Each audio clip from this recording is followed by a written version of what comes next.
What is going on, baseball fans? Welcome into a new edition Batter Up podcast here on the Sports Insanity Network, sponsored by the Dugout of Millwood. Mike, the old ops guy with the old ops guy. How we doing? Getting better month by month. Glad to be returning. Month by month. And we are a little bit more than a month away, ladies and germs, from the beginning of baseball season. We're he- we're here. So today's show, we're going to talk both AL and NL West, but we're going to start this show north of the border. We're not talking tariffs. We're not talking foreign nations. Also, latest edition of Breakaway just recorded Four Nations recap. Fantastic stuff. Give it a listen once it's uploaded. But we are going to start with the Toronto Blue Jays, Mark. And what occurred last week at the open of Blue Jay spring training, Vladimir Guerrero Jr. does not have the extension we've been waiting on. He is entering the final year of his deal. And according to the Blue Jays, they made him an offer that was significant, but according to other reports, only significant in the course of he would have been the highest paid Toronto Blue Jay of all time. And if you look at the history of the Blue Jay contracts, the richest Blue Jay contract in history belongs to George Springer. So we don't know what the actual numbers were on what they actually offered Vladimir Guerrero Jr. When you look at this Toronto team, if you go back just a couple of years and think of the names that were part of this team, this had all the makings of a serious contender. Injuries played a part, trades played a part, players not wanting to stay with Toronto. Their chances have, in my opinion, right now, have literally been walked out the bullpen gate. They're going to be trying to compete with AL favorites. It's not going to work. And now you take the name, if anything, that is Toronto and Vladimir Guerrero Jr., who is obviously has no interest in staying.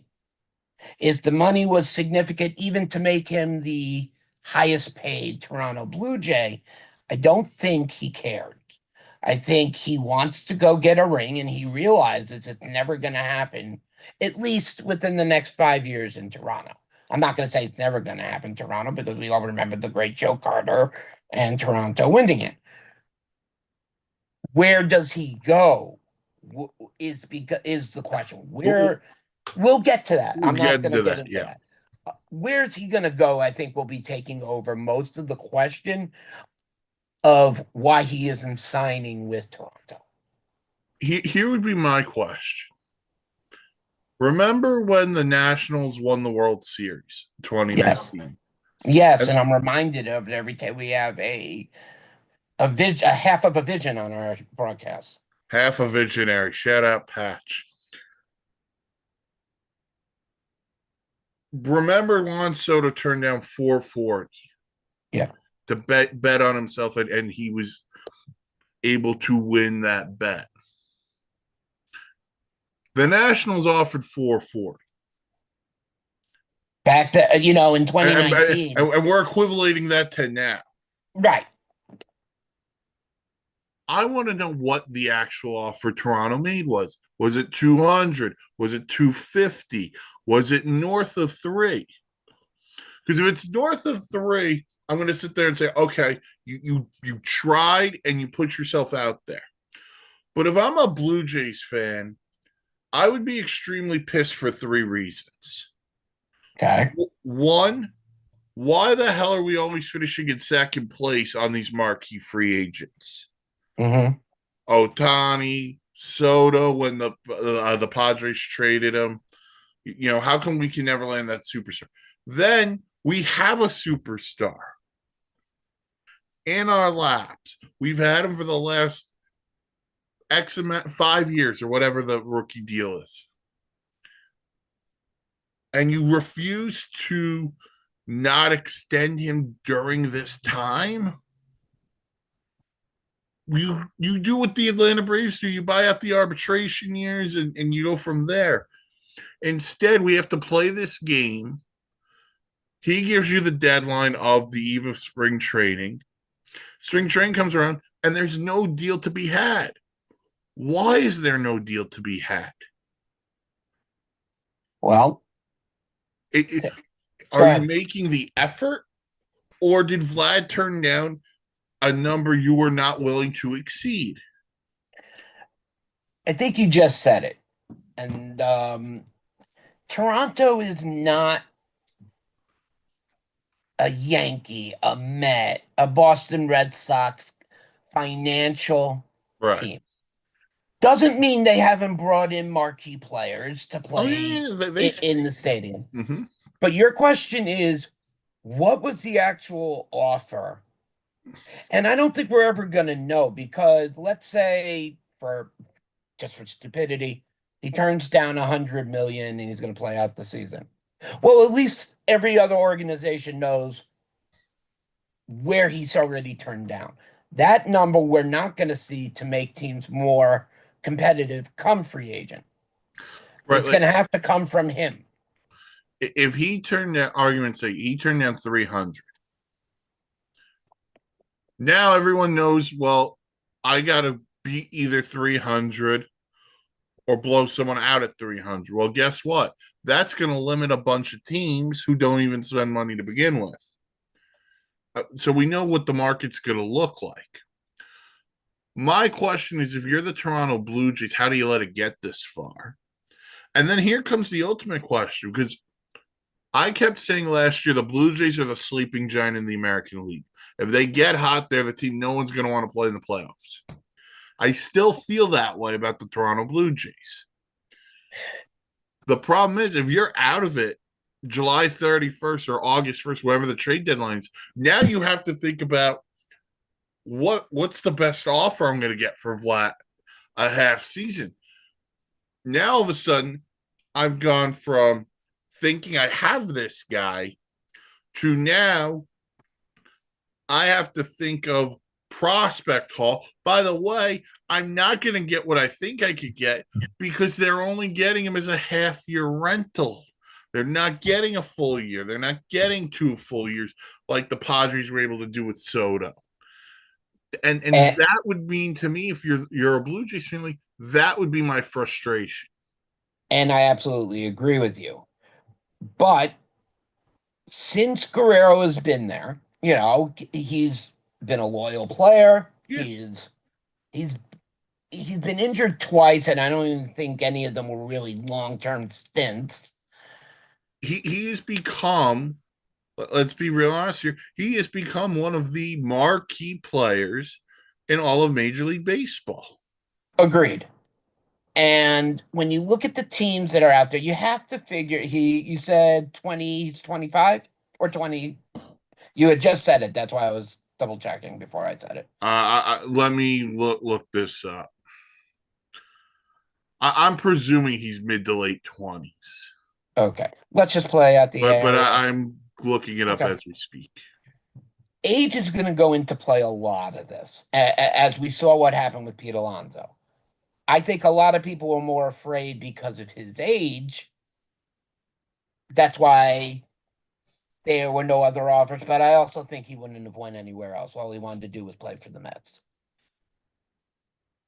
Right, and Pete even said as much during his press conference down in Port St. Lucie. He wanted to be a Met. He wanted to make sure that happened. Right. Vladimir Guerrero Jr. is 25 years old. Okay. He will turn 26 in next month. He'll be 26. So he'll be okay. 26. So you're looking at a 26-year-old who bats between 250 and 275, averages close to 30 home runs a season and close to 100 RBIs a season, runs come with the territory. Career 288 hitter. Okay, so hey, I'll give myself credit. I was only off by 0.13. That's fine by me. Yeah, hit Uh, 323 last year. Now 30 he's a homers, solid hitter. 103 RBI. He's a great player.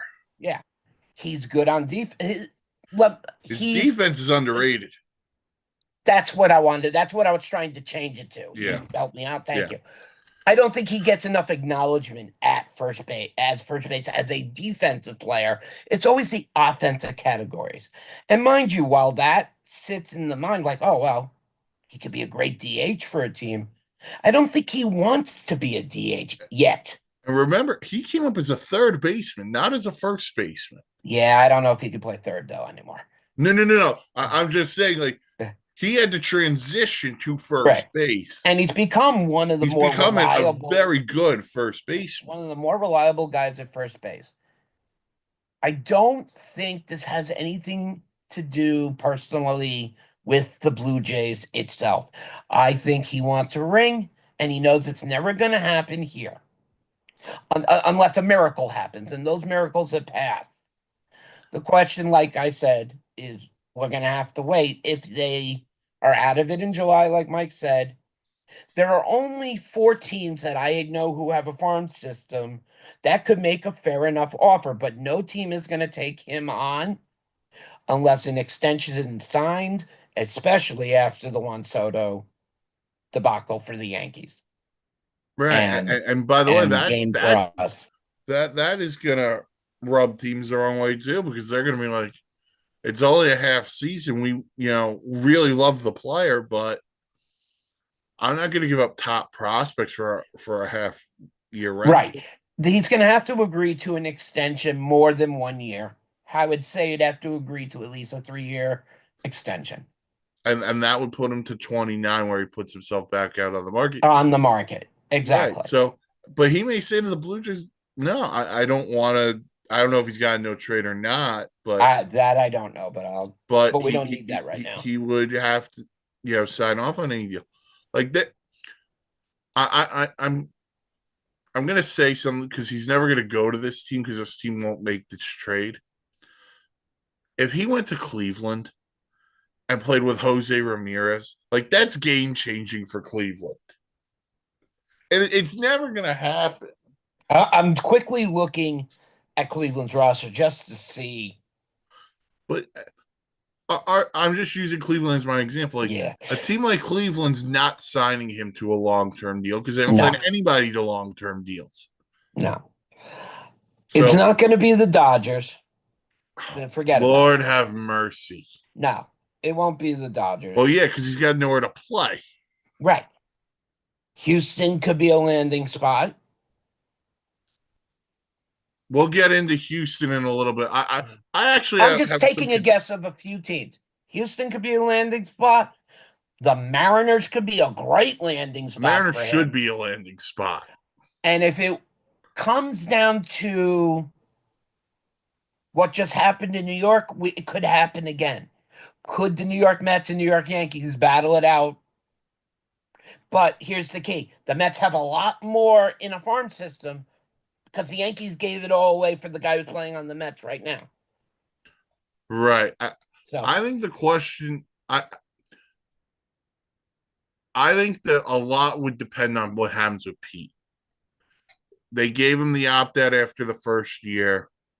If he were to opt out, maybe they do. Listen, also, Steve Cohen just spent $780 million on Soto. Right. Whatever it is. I remember what he said at his opening press conference, like, I'm not going to spend like a drunken sailor. Right. I think there would be a number for Vlad that he wouldn't go to. But you said the key cog in this. If Soto could get Vlad to come down a little bit, then we could have that conversation. But then there's only one way he can join the Mets, and that's for Pete Alonso to say, you man first, I'll DH. Right. Figure that out. Exactly. And now, as for the Yankees, well, I'm with you. I'm not 100% on the Yankee farm system. Not after what they gave up. They had to give No, up so much. but here's the other thing. Hal Steinbrenner has spoken multiple times this winter about payroll. And remember, they've got Judge for another 7 years. Stanton still under contract for another 3. DJ LeMahieu is still under contract. Let's not forget Hey, that I one. thought his was he's still got another year left. LeMahieu's got at least another year. Oh wow, I thought he was done. Okay. By the way, let's not forget Garrett Cole's got time. They just signed Max Fried to 8 years. And Rodon's got at least 3 more years. I was about to say Because that was a that's 5 or another. 6 year deal. So the Yankees have a ton of money on their books. So I'm not sure how high Hal's willing to go on him, unless this whole thing is a ploy and I'm a fool. But Either way, I don't. Let's say they're not going to put him out on waivers. That's just stupid. no. That would be just It would stupid. be trade deadline. If they don't trade him, it's a goodbye tour for him in Toronto, and then there's your battle for top free agent of the year going into free agency after this season. Yeah, and once that happens, we'll figure out who Exactly. Well, we know who's going to be in. Yeah. The Mets, the Red Sox, I think are in play. I think that'd be one of the biggest plays. And I think that I'm not ruling San Francisco out because they seem to be in on every big free agent. They don't land them, but they find a way. Yeah. But I'll give you a dark horse too. I don't love the fit, but I just think they're gonna think about this. The Angels. You would replace Otani's bat numbers that you're missing, but Still won't do anything for pitching, but exactly.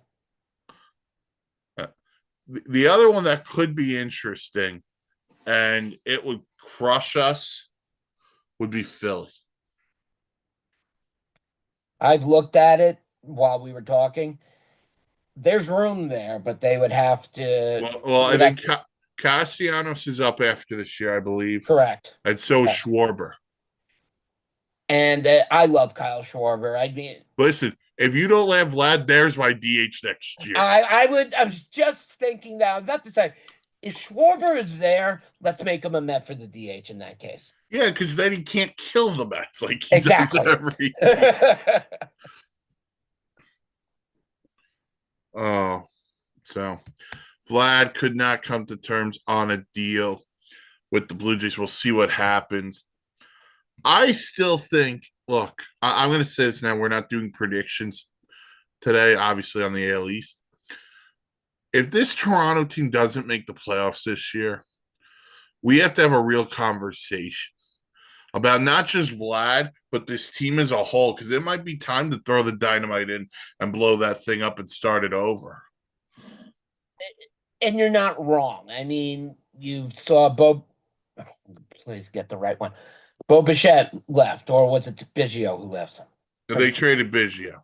It was Biggio. That's why I'm asking. Bichette, I think, is coming up too, so they got to figure that out. But Toronto likes him. I think he will resign with Toronto. They've given up so many pieces already. They're pitching, besides Gausman, and Barros, is not all that attractive. Oh, you mean 43-year-old Max Scherzer isn't an attractive piece? No, I think the fact that he got $16 million is the unattractive piece. The guy hasn't been reliable in the last 4 years. So we could talk about pitching problems another day, but I think, Mike, you're right. I think they go in and not necessarily blow it up and get rid of everything, but I say they take a good 25% of their payroll and move on. Right, because the worst thing to be in any sport is in the middle. You either want to be all in or you're all out. If you're in the middle, forget it. You're going to be stuck in the middle forever like Malcolm was.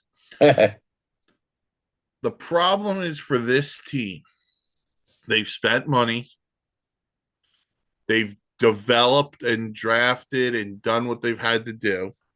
They've made really good free agent signings, but they just haven't been able to parlay that into victories and playoff victories, more importantly. So, this is a really important year for the Blue Jays, I think, as a franchise. By the way, here's the other thing, and I don't think this gets said enough. Remember, you brought up the Mets and the Yankees in a bidding war. Toronto doesn't have to bid with anyone else in Canada. They're the only team in the country. For now. Bring back the Expos. Yes. But for right now, they are the only team up there. So they're not bidding against anyone else. Boston, up until this offseason, Boston wasn't spending money. Oh. For some stupid idiot reason, the Orioles don't spend money. We'll get more to them when we cover the AL East. Sorry, the only team that spends money in that division is the Yankees. And that makes me worried, Mike. You just watch Corbin Burnes leave from Milwaukee to Baltimore, now to Arizona on his complete long-term deal.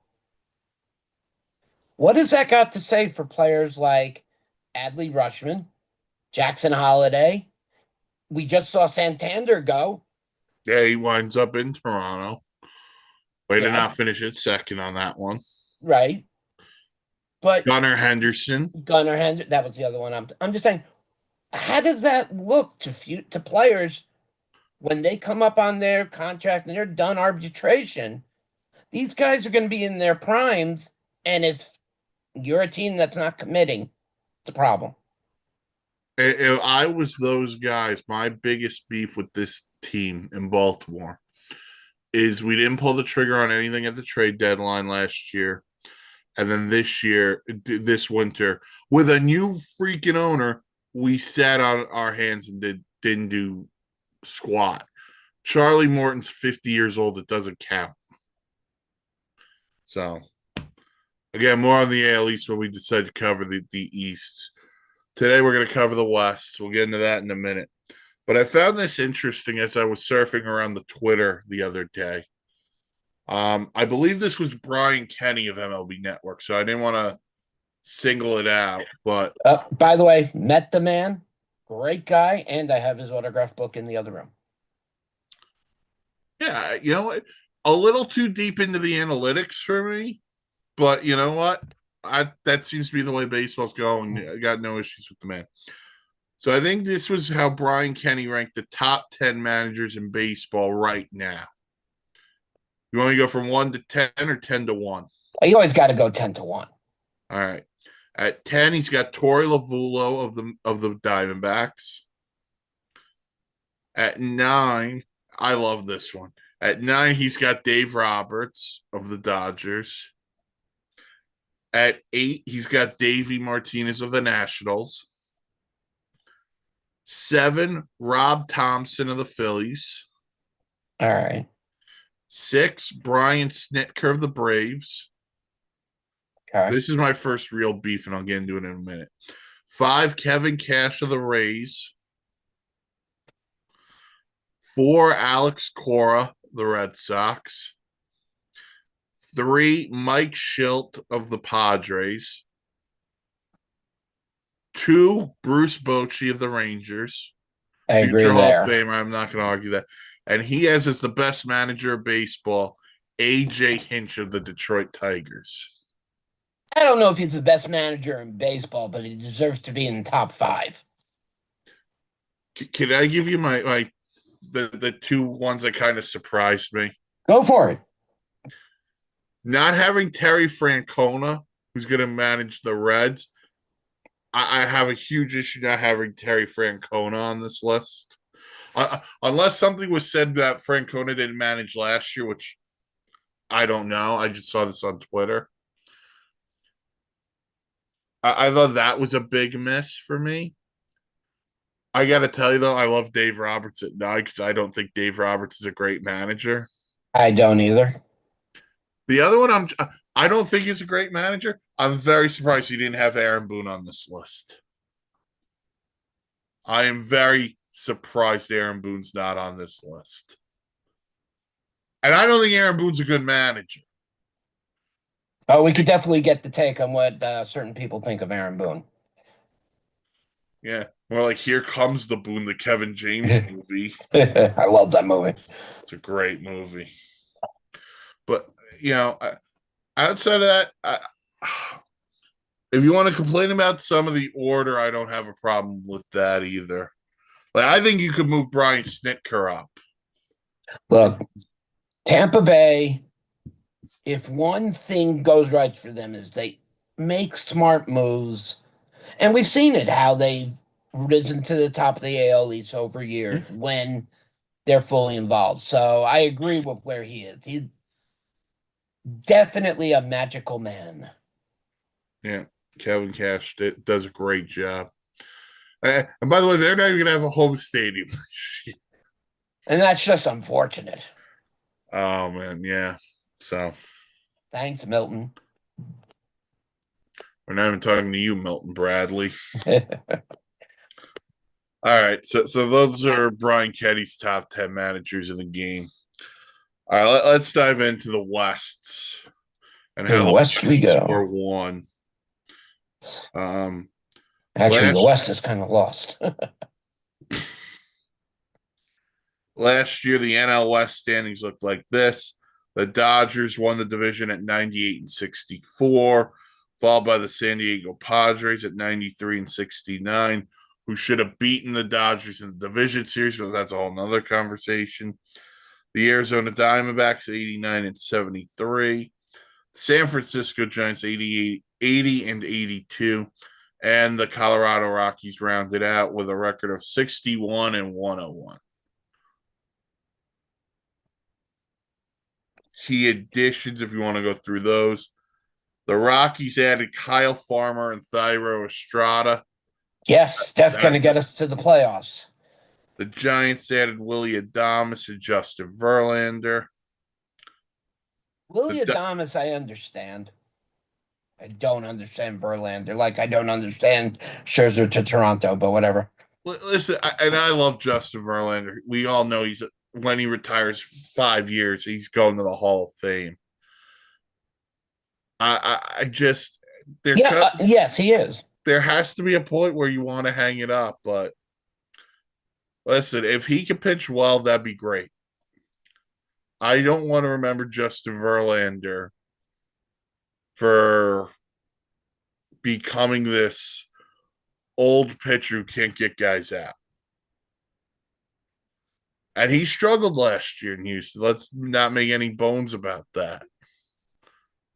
But we'll have to wait and see, especially in a rotation where outside of Logan Webb, there's a lot of questions in San Francisco. San Francisco has always been that team that likes to get its name in the headlines for the right reasons, but at the end of it, they're in the headlines for the wrong reasons. Yeah. Yeah, so they got to figure something out. The Diamondbacks, we talked about it before. They had Corbin Burns along with Josh Naylor to replace Christian Walker. Went to Houston. Yeah. Tough bat to replace. Yeah, Naylor put up, I think he put up 27 and 100 last year in Cleveland. So now he goes to a better hitter's park. True. Ball does travel better there.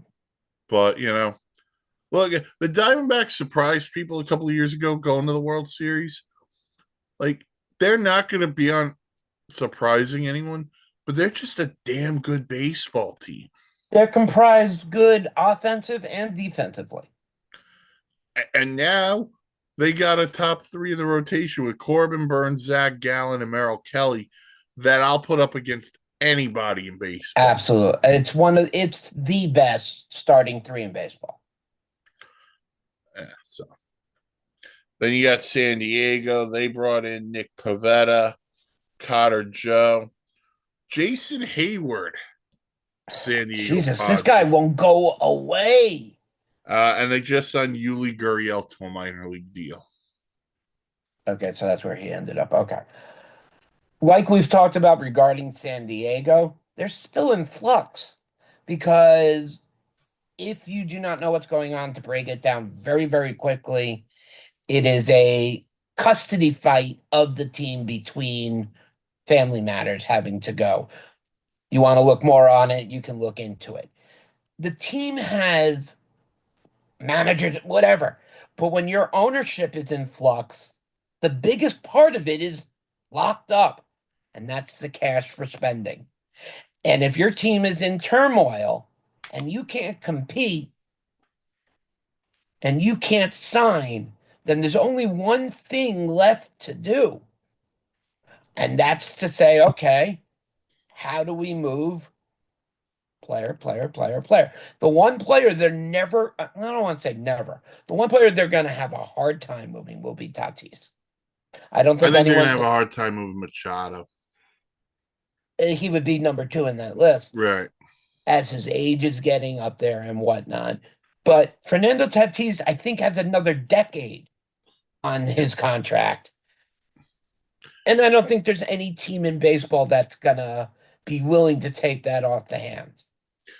And remember, we talked about this before, Vlad. Like Dylan Cease is going to be the top free agent starter on the market next year. We've Correct. already heard rumblings of trade talks with teams. I know the Mets had some talks, the Cubs had some talks. So I think every team will get a fair shot in saying what they want to say and just so they get it out there. But when it comes down to it, it's going to come down to five teams, 5 to 7 teams. right, but if you're in it at the deadline, you can't trade them. You have to qualify You have to offer hold them, them, right? and that's what's going to happen.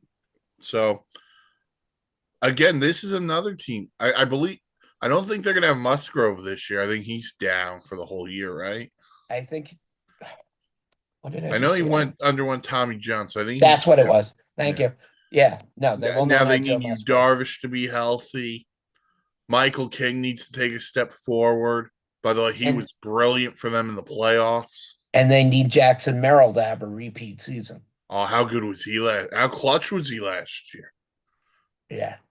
I They mean, look they need him to play like he did last year, and that's a lot to ask of out of a anybody. young player. Oh yeah, they lost Profar. Yep. And that he's always been a good utility player too. The other guy they're going to need, they need Jay Cronenworth to find it again. I Three don't years know. ago, one of the hottest utility infielders in the game. His defense is fine, but his bat has His disappeared. bat is, you're right. He run to a couple here and there, but they need him to find it. Arise is going to hit 350 again because that's what he does. Yeah. So they have pieces. Question for them is, can they get over that small little hump? And then there's the All Star team in Los Angeles that all they added was Blake Snell, Roki Sasaki, Tanner Scott, Kirby Yates, Michael Conforto. Oh yeah, they bring back Teoscar Hernandez and Clayton Kershaw and Blake Trinan. What does Clayton Kershaw have to prove anymore? I think he wants to be healthy for a playoff run. I think he personally wants to be healthy. I think that's what hurt him last year.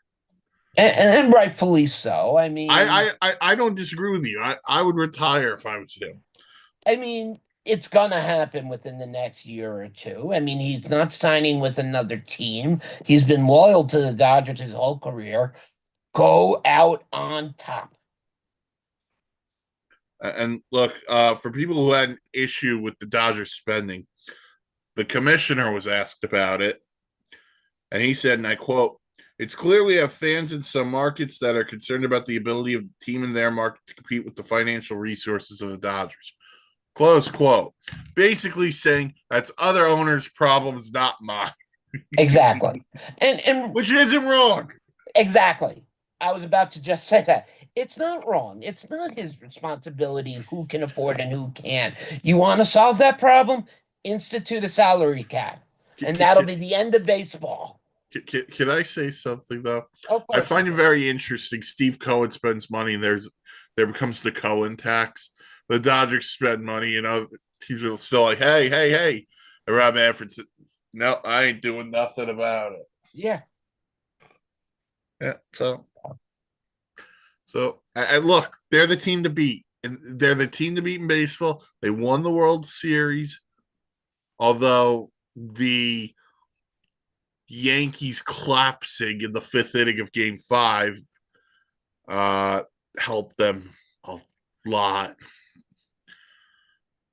Oh, by the way, the decision making of Nestor Cortez to Freddie Freeman in Game One.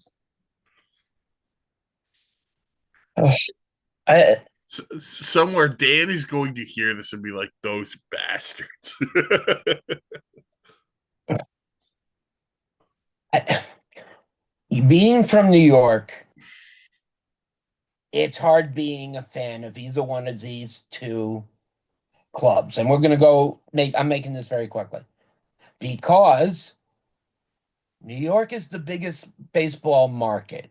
If you're not making problems one day, you got to make problem another day just to make it so. Who do you think's the bigger threat to the Dodgers, the Padres or the Diamondbacks? Right now, the Padres, I think they have nothing to lose.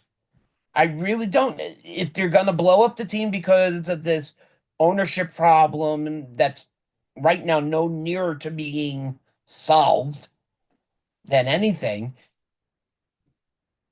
I think San Diego can end up being 100 to 105 win team this year if they stay healthy. I think it's the Diamondbacks. Okay? So, um, I'm just trying to see if there's any news on the Padres ownership group. Yeah, there's nothing recent going on with the case. For those who don't know, the owner of the Padres died last year, and the fight of ownership is between his brothers and his widow. As the brothers were named, I believe, trustees, and the widow, I think just I don't know if she was also named a trustee. I'm not 100% sure, But she but was given control of the team as given far as I'm control. concerned. All right, so that's where we sit. Anyway, back to the topic at hand. I think it's Arizona because of what we mentioned at the top when we talked about them. That rotation with Burns, Kelly Gallen, that Brandon Pfaadt had a really nice up and down. He had a nice complete season. And then offensively, Ketel Marte's a stud. Corbin Christmas. By the way, Corbin Carroll got off to an awful start. Thank you. And he still thought he was singing Christmas carols, not realizing He had one of the worst sophomore slumps I've ever seen.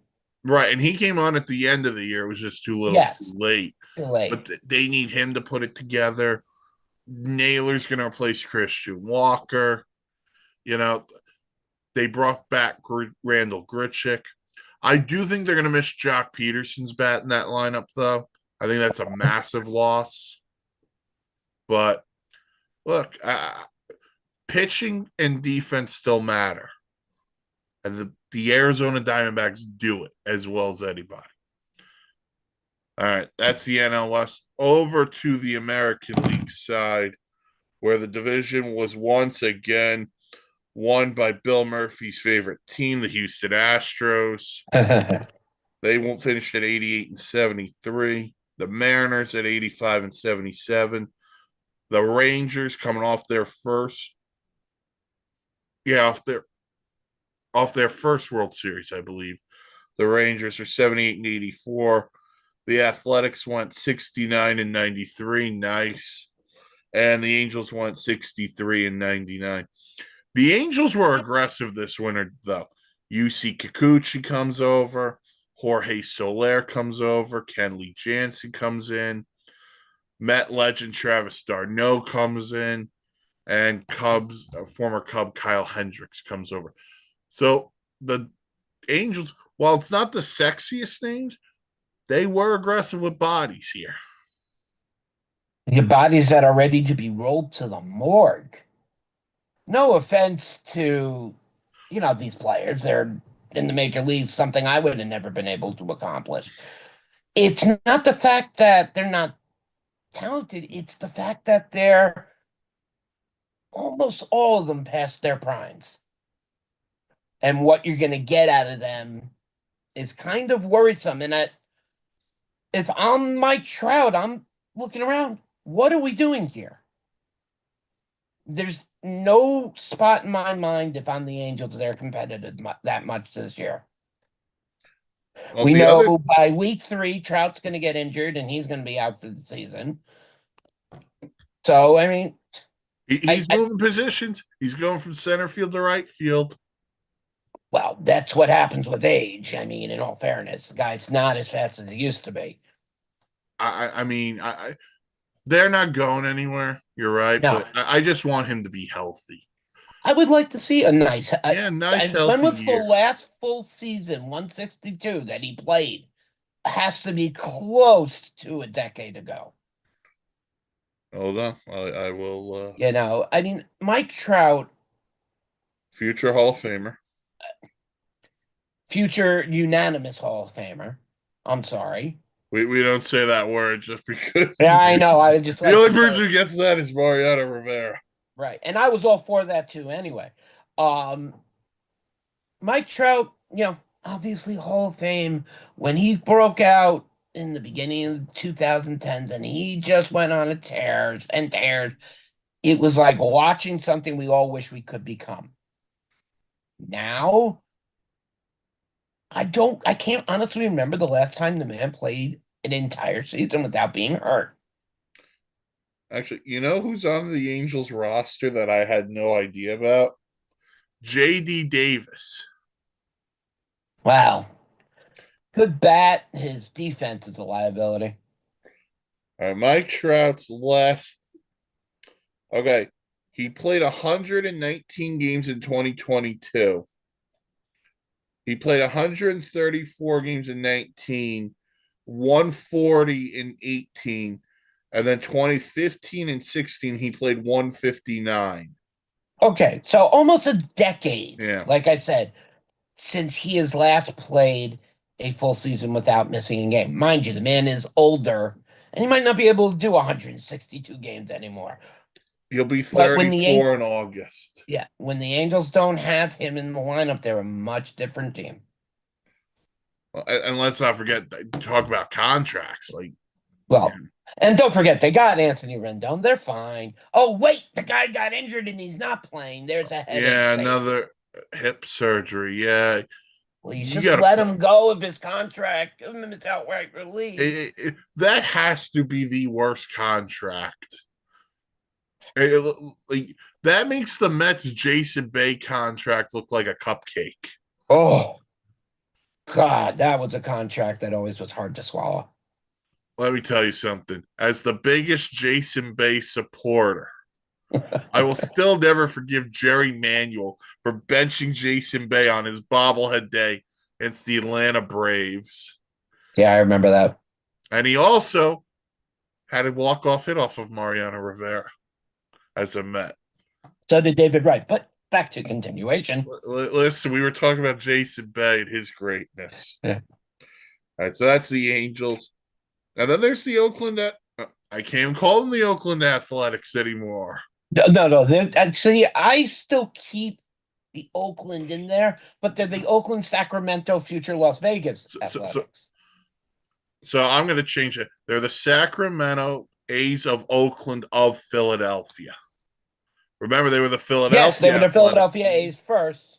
Yeah. On their way to becoming the Las Vegas A's. Yeah, which they said, I think 2028 is what they're looking at. 2027, 2028 is the year. Yeah, the A's spent some money. Luis Severino, who had a nice year with the Mets. Had a great year with the Mets. Yeah. Traded for Jeffrey Springs, signed Gio Urshela and Jose Leclerc. Add that to a foundation with a guy like Brett Rooker, Shane Langoliers behind the plate.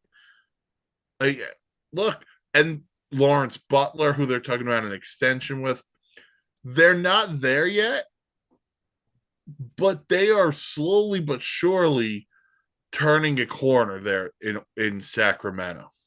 Yes, I mean Oakland hasn't been a team to be really keeping their eyes on in a long time. It's nice to see them, even though the position they're in, still trying to bring in players to be competitive.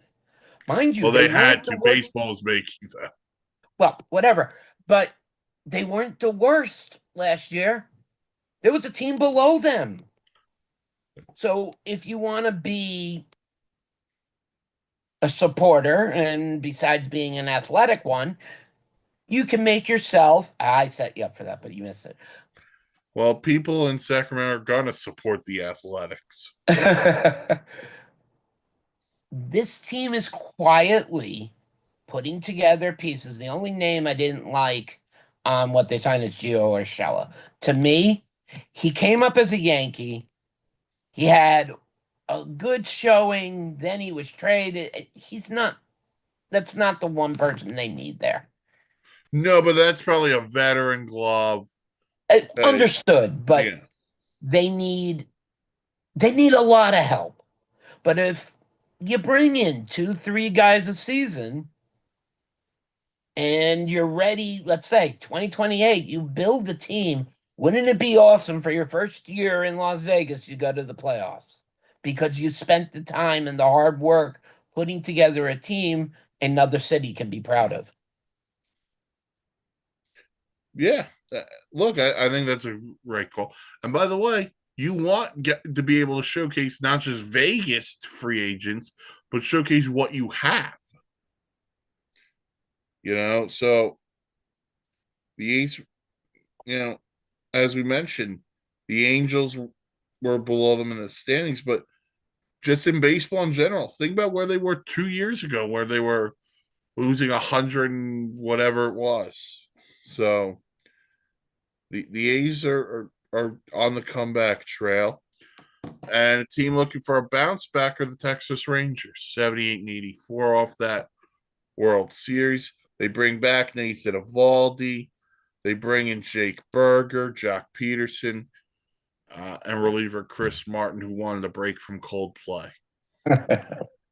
But Jock Peterson's going to have a good year in Texas with that corner.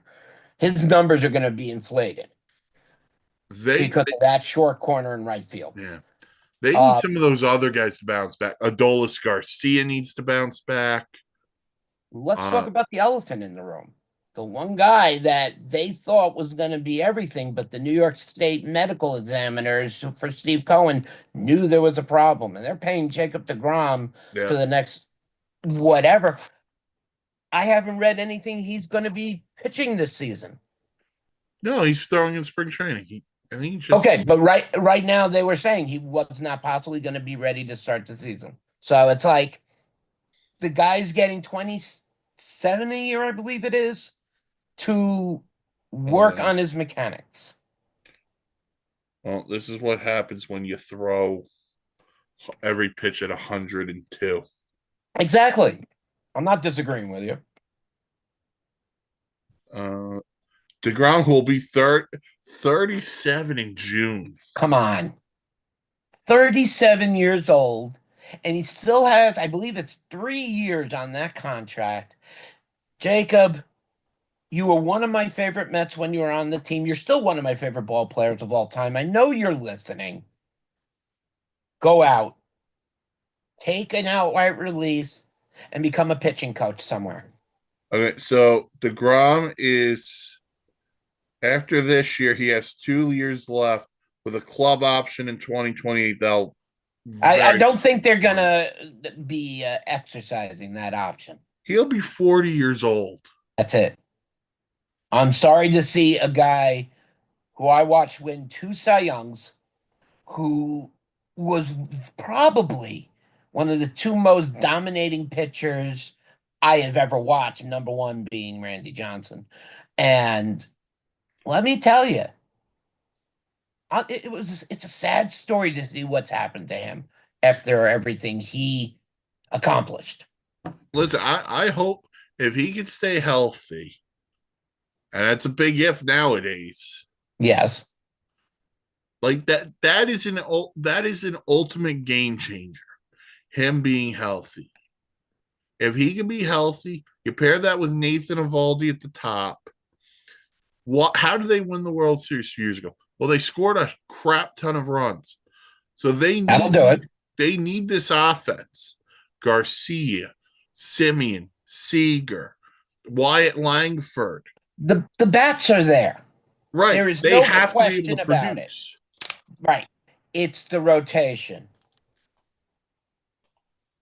And in that ballpark, though, they're going to have to score. Look, nothing against Nathan Eovaldi. He put together last season. He put together probably one of his better seasons over the last few.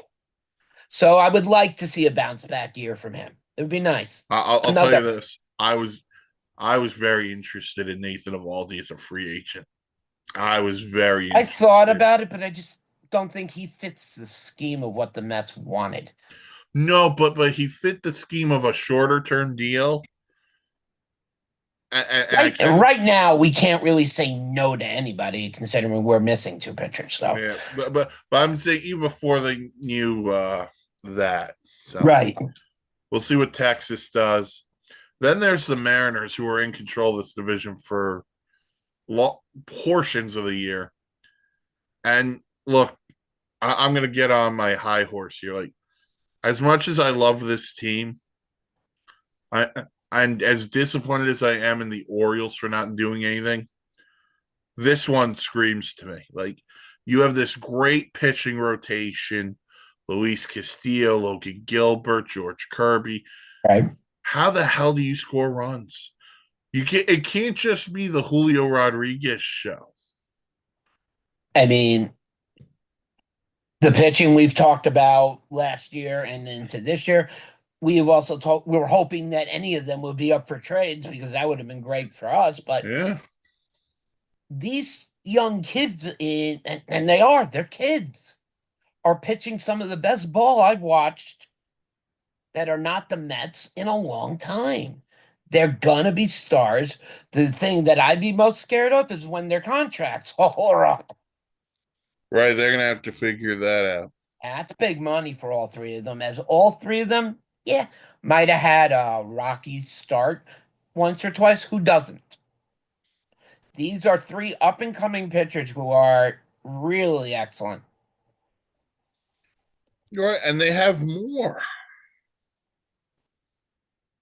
So Like, they have, I don't know the first name, but Hancock is a guy who's had some starts. Bryce Miller Bryce Miller. is another one. Like, they have this rotation, and everyone's a good pitcher, but they don't. You're not going to win every game 2-1, 3-2. You're just not going to do it in today's. There's no protection for Julio Rodriguez. Right. Cal Raleigh, who has the best nickname maybe in all of sports, Big Dumper. How much more are we expecting out of him? One, he also has to catch 9 innings every night. Exactly. There's players on this team, but it is a massively uneven lineup. No, they need another impact bat, and I've screamed about it all off season. Go get one, and you think you could just get by with it? You can't. No. Listen, Julio is great. We saw what that lineup was without Julio when he got hurt. Right. Wasn't good enough.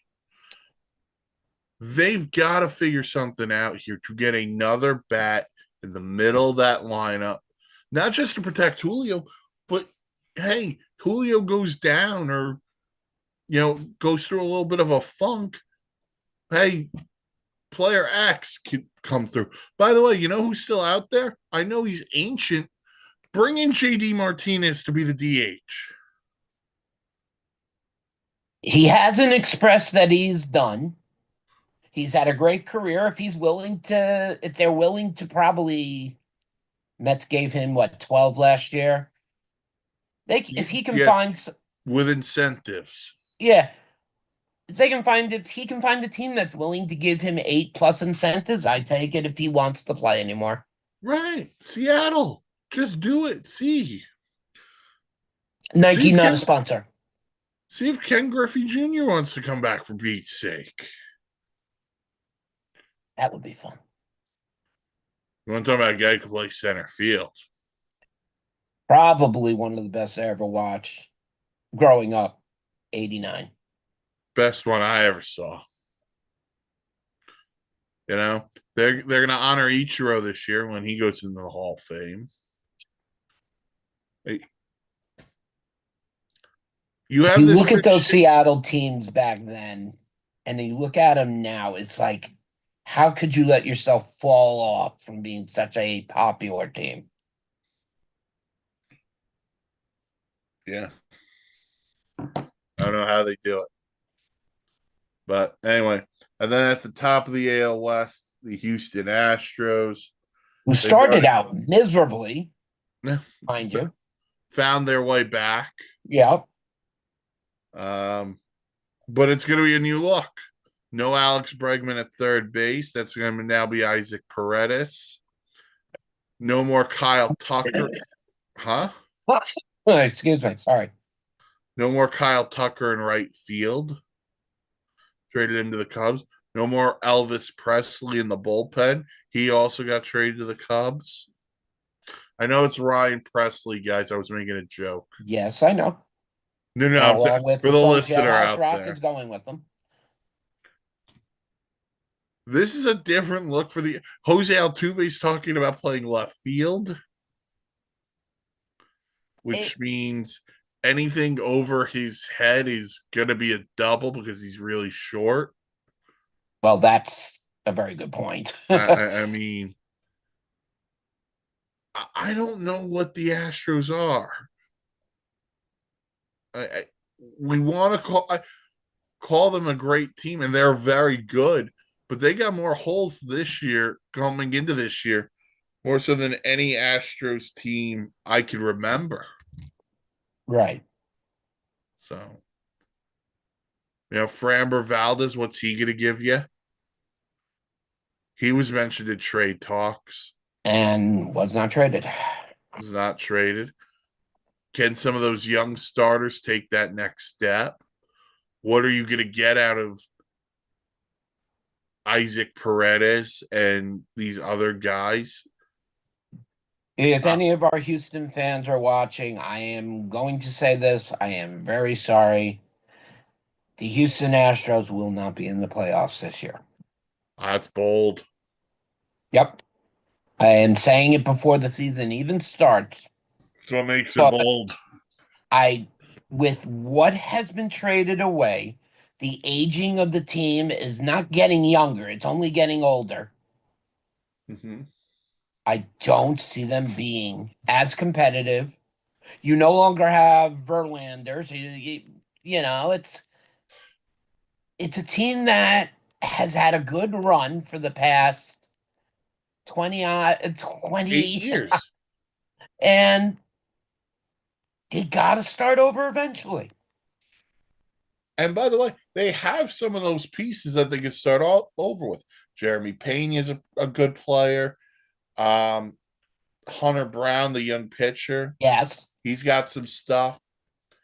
And they have other pieces, Mark, to where if they decided they wanted to rebuild, pieces that'll land them a lot. Altuve's a career Astro, you're not moving him. But Framber Valdez at the deadline, he can net you something. Yordan Alvarez, if you want to give up that guy's power, I wouldn't, but that'll net you something. Josh Hader, what do you think you could get for Josh Hader at 3 more years? And there's your big loss. You're looking at one of the best closers, best now setup man, whatever. Are they? It's even going to be even a useful name this year. Or at the trade deadline, like you have said on many other teams, is Houston, if they're in a very bad spot, are they going to dump and run? Or, and hear me out, forget the deadline for me. Next winter, you decide to change things up because this season you can go, I could get more teams involved in the winter. Fair enough. Hey, I'm just going to use this team as an example. Edwin Diaz opts out of his contract with the Mets. The Mets then say, "Oh, David Stearns goes, oh, okay, Edwin opt out. I had this Josh Hader guy in Milwaukee. He's pretty damn good. So, I'll trade some assets for Josh Hader. right. But the Mets can't trade everything away to improve now. This Mets team with the I'm just farm using system. them as the Yeah, no, example. I'm just saying Yeah, this is a team that's not going to be trading the entire farm system for one player to right, only lose them to across the river. right. So there's going to be options for the Astros depending on how they want to go about this. And who knows? They may surprise us and be like, you know what? We're still pretty good. We're Hey, going to shut these guys they up. should break back out those trash cans again. Maybe they'll get them in their winning ways. Innocent until proven guilty. True. by the way, if that's the one thing that's still keeping Carlos Beltran out of the Baseball Hall of Fame, we have real issues, guys. You know, when it first happened, if that was the issue, fine. Carlos Beltran otherwise should now be looked upon for what he did in baseball Yeah, and what he's doing right now for the I believe he's the what do you want? Recruiting down in the Dominican Republic and stuff like that and working with kids down there. And he's doing a great job. It's a good humanitarian spot. He should get in. End of story. as long as he doesn't look at what goes by like he did in Game 7 of the '06 NLCS. You just want to get my ulcer going? No, I hold a grudge. I could have hit that. I hold grudges. All right, that'll do it for the Western Division previews of the Batter Up podcast, sponsored by the Dugout of Millwood. To listen to the podcast, go to wherever you get your podcasts, or if you're watching on YouTube, like, comment, subscribe, all that good stuff. Follow us on the socials: Facebook, the Sports Insanity Network; Twitter, S Insanity Real. Sunday morning, we're going to preview another set of two divisions. We haven't decided we're going to go the East or the Centrals. We'll figure that out. Check out the website, thesportsinsanitynetwork.com. Blogs, vlogs, planes, trains, and automobiles. Mark, anything on the dugout before we go? Everybody, go out and check out Hat Trick Breaks. Joe Knapp is one of the best wrestling card dealers there is in the game today. Check him out online. Mention us. We get nothing from it. He knows who the referral was sent over. He currently has an amazing wrestling break still open. Go in and help him fill it up. And because he calls himself Hat Trick Breaks, he might do a hat trick for you. That would be great. All right. The old apps guy, I'm like, we'll talk to you all again Sunday when we do another round of division previews here on the Batter Up podcast, sponsored by the Dugout of Millwood, here on the Sports Insanity Network. Guys, it's getting warm out. Talk to you all later.